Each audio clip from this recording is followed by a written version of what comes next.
Welcome to only IAS. स्वागत है आप सभी लोगों का प्रीलिम बूस्टर न्यूज डिस्कशन में। आज है 19 फरवरी 2021। तो आइए देख लेते हैं ऐसे कौन से इंपॉर्टेंट आर्टिकल्स हैं जो आज हम कवर करने वाले हैं। हमारा first article securities appellate tribunal के बारे में है। अभी हाल ही में सिक्योरिटीज अपीलेट ट्रिब्यूनल यानी कि सैट ने सेबी के एक ऑर्डर को स्टे कर दिया। सेबी का मतलब securities and exchange board of India. SEBI के इस ऑर्डर के तहत फ्यूचर रिटेल लिमिटेड के चेयरपर्सन किशोर बियानी और कुछ और प्रमोटर्स के ऊपर 1 साल का बैन लगने वाला था। इस बैन के तहत वो 1 साल तक सिक्योरिटीज मार्केट को एक्सेस नहीं कर पाते। इसका मतलब कि वो शेयर्स को खरीद और बेच नहीं पाते। जब उनके ऊपर ये बैन लगाया गया तो उन्होंने सिक्योरिटीज अपीलेट ट्रिब्यूनल को अप्रोच किया, जिसके बाद वर्तमान में सेबी के ऑर्डर को स्टे किया गया। पूरा मामला क्या है? फ्यूचर रिटेल लिमिटेड इंडिया का वही कॉरपोरेशन है जिसने पेंटालून्स और बिग बाजार जैसे कुछ बहुत बड़े ब्रांड्स को इंडिया में क्रिएट किया। हालांकि वर्तमान में पेंटालून्स में जो मेजॉरिटी शेयर होल्डिंग है वो आदित्य बिरला ग्रुप के पास है और बिग बाजार में रिलायंस के पास है। मामला एक्चुअली में इनसाइडर ट्रेडिंग का था। इनसाइडर ट्रेडिंग का मतलब क्या होता है? इनसाइडर ट्रेडिंग इकोनॉमी में एक ऐसी प्रैक्टिस होती है जिसमें किसी भी कंपनी की सेंसिटिव इंफॉर्मेशन का इस्तेमाल करके शेयर्स को खरीद अथवा बेचकर फायदा कमाने का प्रयास किया जाता है। एक एग्जांपल लेकर समझते हैं। सपोज करिए एक बहुत ही प्रॉफिट मेकिंग कंपनी है ए, और ये कंपनी अपना एक्सपेंशन करने वाली है, यानी कि कुछ नए ब्रांचेस खोलने वाली है। ऑब्वियस सी बात है कि ए प्रॉफिट मेकिंग है और अगर वो एक्सपेंशन करेगी तो उसके शेयर के प्राइसेस ऊपर जाएंगे जब भी इसका अनाउंसमेंट होगा उसके बाद। लेकिन कुछ लोगों को पहले से ही इस बात की जानकारी मिल जाती है कि कंपनी ए एक्सपेंशन का अनाउंसमेंट करने वाली है, तो वो पहले से ही कंपनी ए के बहुत सारे शेयर्स खरीद के अपने पास रख लेते हैं।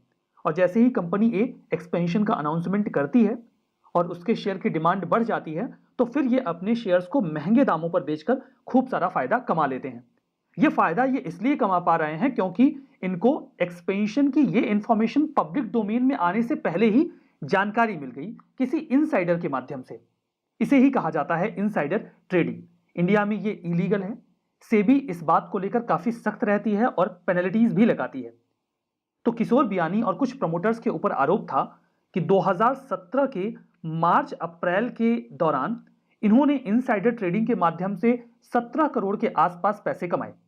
पहले से जो इनके पास इंफॉर्मेशन थी ये इलीगल है, इसीलिए हर कंपनी को जो भी मैनेजमेंट के लोग हैं जो सेंसिटिव इंफॉर्मेशन रखते हैं उनके साथ एक बॉन्ड साइन करना होता है कि वो मैनेजमेंट की किसी भी सेंसिटिव इंफॉर्मेशन को पब्लिक डोमेन में लेकर नहीं जाएंगे जो कि इनसाइडर ट्रेडिंग को कॉज करता हो। तो इनकी इस प्रैक्टिस के बाद सेबी ने इनके ऊपर 1 करोड़ का जुर्माना लगाया और वो 17 करोड़ जो उन्होंने इनसाइडर ट्रेडिंग से कमाए थे उसे भी वापस करने को कहा। यही पूरा मामला है। अगर ये पूरा मामला आपको क्लियर हो गया हो तो फिर आगे बढ़ते हैं, बात करते हैं सिक्योरिटीज अपीलेट ट्रिब्यूनल के बारे में। ये एक स्टैच्यूटरी बॉडी है जिसे securities and exchange board of India 1992 के सेक्शन 15 के तहत बनाया गया है। इसकी लोकेशन मुंबई में है। अब हम बात कर रहे हैं इस सिक्योरिटीज अपीलेट ट्रिब्यूनल के बारे में। देखिए, अगर सेबी, पीएफआरडीए या फिर आईआरडीएआई के खिलाफ किसी को अपील करनी है तो वो सिक्योरिटीज अपीलेट ट्रिब्यूनल में जा सकते हैं। SEBI stands for securities and exchange board of India, PFRDA stands for pension fund regulatory and development authority and IRDAI stands for insurance regulatory development authority of India. Securities appellate tribunal की जो powers होती हैं वो civil court के power के equivalent होती हैं, और अगर सैट के डिसीजन से भी किसी को दिक्कत है तो फिर वो सुप्रीम कोर्ट चला जाए। कॉम्पोजिशन की बात करें तो सैट में एक प्रिसाइडिंग ऑफिसर होते हैं और 2 अन्य मेंबर होते हैं। जो प्रिसाइडिंग ऑफिसर होते हैं सैट के, उन्हें सेंट्रल गवर्नमेंट अपॉइंट करता है, लेकिन अपॉइंट करते वक्त वो चीफ जस्टिस ऑफ इंडिया के साथ कंसल्ट करते हैं, या फिर चीफ जस्टिस ऑफ इंडिया ने अगर किसी को नॉमिनेट किया है कंसल्टेशन के लिए तो वो उससे कंसल्ट कर लेते हैं। ये सारी बातें सिक्योरिटीज अपीलेट ट्रिब्यूनल के बारे में। बात करते हैं सेबी के बारे में। सेबी भी सेबी एक्ट 1992 के तहत बनाया गया है, यानी कि स्टैच्यूटरी बॉडी है। इसका भी हेडक्वार्टर मुंबई में ही है। हालांकि इसके कुछ रीजनल ऑफिसेज भी हैं, 2000 इन अहमदाबाद, कोलकाता, चेन्नई और दिल्ली। कॉम्पोजिशन की बात करें तो सेबी अपने एक बोर्ड के माध्यम से काम करता है जिसमें एक चेयरपर्सन और 8 और मेंबर्स होते हैं। किसी स्पेसिफिक टास्क को कंप्लीट करने के लिए समटाइम्स कमेटीज को भी बना दिया करते हैं। ये सारी बातें इस पूरे मुद्दे पर। आगे बढ़ते हैं नेक्स्ट आर्टिकल की ओर। हमारा next article tree cities of world के बारे में है। अभी हाल ही में हैदराबाद ने ग्रीन कॉन्टेस्ट को जीतकर tree cities of the world का दर्जा प्राप्त कर लिया है। ये टाइटल दिया जाता है एरबॉर्डे फाउंडेशन और फूड एंड एग्रीकल्चर ऑर्गेनाइजेशन के द्वारा। हैदराबाद को सेलेक्ट किया गया है उनकी कमिटमेंट की वजह से, जो उन्होंने अर्बन फॉरेस्ट्री को लेकर इंश्योर की है अपने एक इनिशिएटिव के माध्यम से, दैट इज हरिता हरम प्रोग्राम और अर्बन फॉरेस्ट पार्क प्लान। उनके इस इनिशिएटिव की वजह से उन्हें tree cities of the world की श्रेणी में शामिल कर लिया गया है। इस रिकॉग्निशन के बाद हैदराबाद दुनिया के उन 120 शहरों में से है जो 23 देशों से बिलोंग करते हैं, जिसमें यूएस, यूके, कनाडा और ऑस्ट्रेलिया हैं, जो अपने शहर में पेड़ों को या ग्रीनरी को बढ़ावा देते हैं। सिटीज को 5 बेसिस पे इवेल्युएट किया जाता है कि उन्होंने कौन कौन से रिस्पॉन्सिबिलिटीज ली हैं, कौन कौन से रूल्स तैयार किए हैं, क्या उनको ये पता है कि उनके पास कितने रिसोर्सेस हैं, रिसोर्सेस का एलोकेशन कैसे हो रहा है और अपनी अचीवमेंट्स को वो सेलिब्रेट करते हैं अथवा नहीं। तो ये सारी बातें tree cities of the world के बारे में। हमारा next article comprehensive economic cooperation and partnership agreement CECPA के बारे में है। यूनियन कैबिनेट ने अभी हाल ही में comprehensive economic cooperation and partnership agreement को साइन करने का अप्रूवल दे दिया है। यह एग्रीमेंट किसके किसके बीच में साइन किया जा रहा है? इंडिया और मॉरिशस के बीच में। सबसे पहले कि हम मॉरिशस की लोकेशन देख लेते हैं, इसके पहले कि हम आगे बढ़ें। देखिए, ये है इंडिया और ये है अफ्रीका। अफ्रीका के ईस्ट में आपको मिलेगा मेडागास्कर और मेडागास्कर की ईस्ट में आपको मिलेगा यहां पर मॉरिशस। मॉरिशस वैसे तो इंडियन ओशियन में है, लेकिन इसे एक अफ्रीकन कंट्री माना जाता है। तो ये तो आपने मैप में मॉरिशस की लोकेशन देख ली। अब जानते हैं इस पूरे एग्रीमेंट के बारे में। इंडिया और मॉरिशस के बीच में जब CECPA साइन हो जाएगा तो मॉरिशस अफ्रीका का ऐसा पहला देश बन जाएगा जिसके साथ इंडिया ने इस प्रकार का कोई एग्रीमेंट साइन किया है। इंडिया और मॉरिशस इस पैक्ट को साइन करने के लिए 2005 से ही प्रयासरत हैं। जब से प्रेजेंट गवर्नमेंट आई है 2014 के बाद से, उन्होंने इस प्रकार का कोई पहला एग्रीमेंट साइन किया है जिसमें कहीं न कहीं फ्री ट्रेड को बढ़ावा दिया जाना है।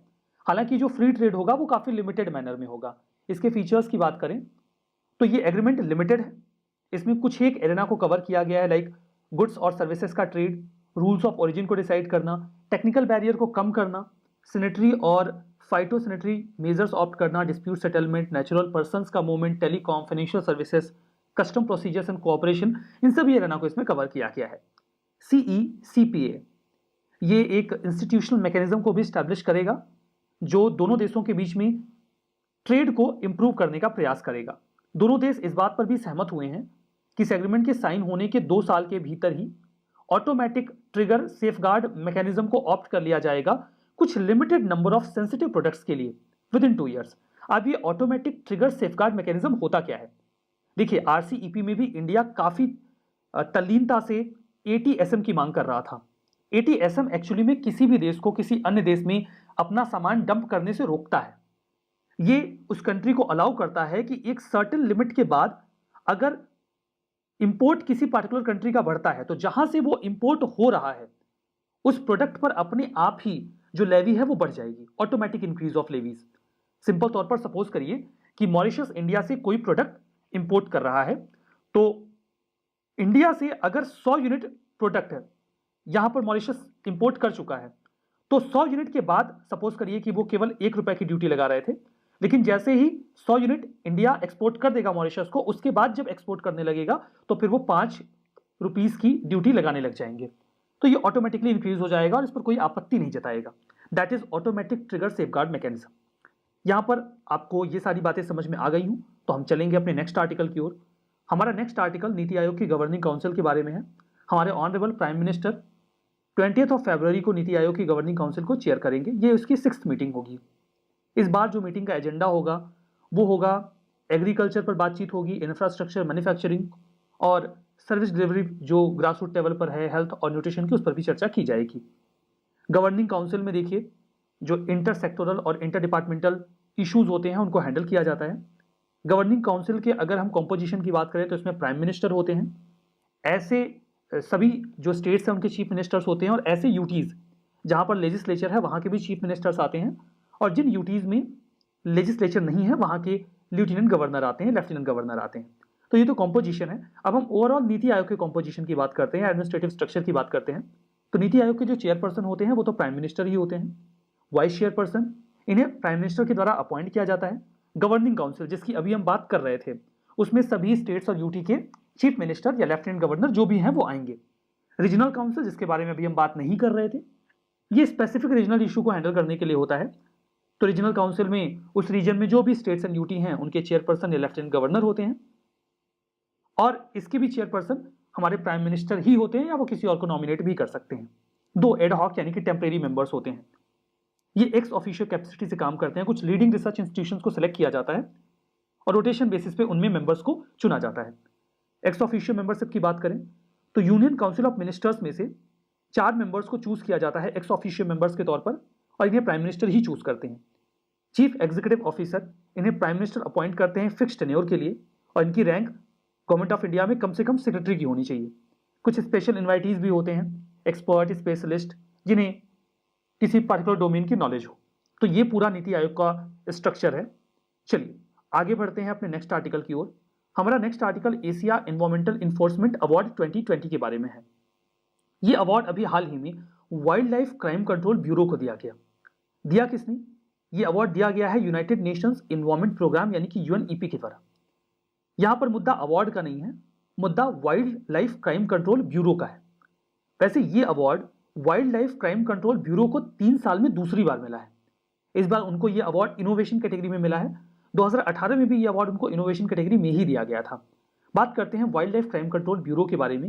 ये एक स्टैच्यूटरी बॉडी है जिसे wild life protection act of 1972 के तहत बनाया गया है। ये ministry of environment, forest and climate change के तहत काम करती है, यानी कि इनकी पेरेंट एजेंसी वही है। मैंडेट की बात करें तो इनके ऊपर जिम्मेदारी है कि जो वाइल्ड लाइफ यानी कि जानवरों और जीवों को लेकर क्राइम हो रहा है देश में, उसे रोका जाए। इसकी लोकेशन देखिए, हेडक्वार्टर तो न्यू दिल्ली में है, लेकिन इनके 5 रीजनल ऑफिस हैं। 2 in Delhi, Kolkata, Mumbai, Chennai and Jabalpur. Wild life crime control bureau जो है उसने एक wild life crime database management system develop किया है, जो रियल टाइम डेटा गैदर करता है और ट्रेंड देखता है कि वाइल्ड लाइफ का क्राइम इंडिया में किस दर से हो रहा है, ताकि वो स्ट्रेटजीज तैयार कर सके कि उसे रोकना कैसे है। तो ये सारी बातें wild life crime control bureau के बारे में।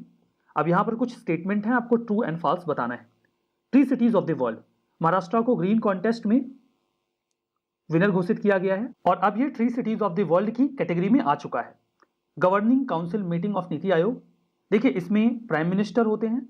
स्टेट्स और यूटीज जहां पर लेजिस्लेचर है वहां के चीफ मिनिस्टर्स होते हैं, और जहां नहीं है वहां के लेफ्टिनेंट गवर्नर।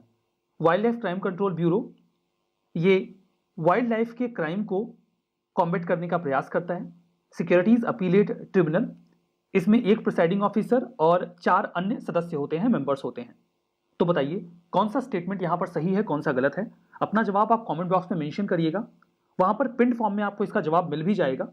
बाकी इस पूरे सेशन की पीडीएफ आपको ओनली आईएएस के टेलीग्राम चैनल पे मिलेगी, वहां से आप जाके इसे डाउनलोड कर सकते हैं रिवीजन के लिए। जब आप इसे डाउनलोड करेंगे तो यहाँ पर इसका जवाब ट्रू एंड फॉल्स लिखा रहेगा, ताकि रिवीजन के समय आपको दिक्कत ना हो। तो इस सेशन में हम यहीं पे रुकते हैं।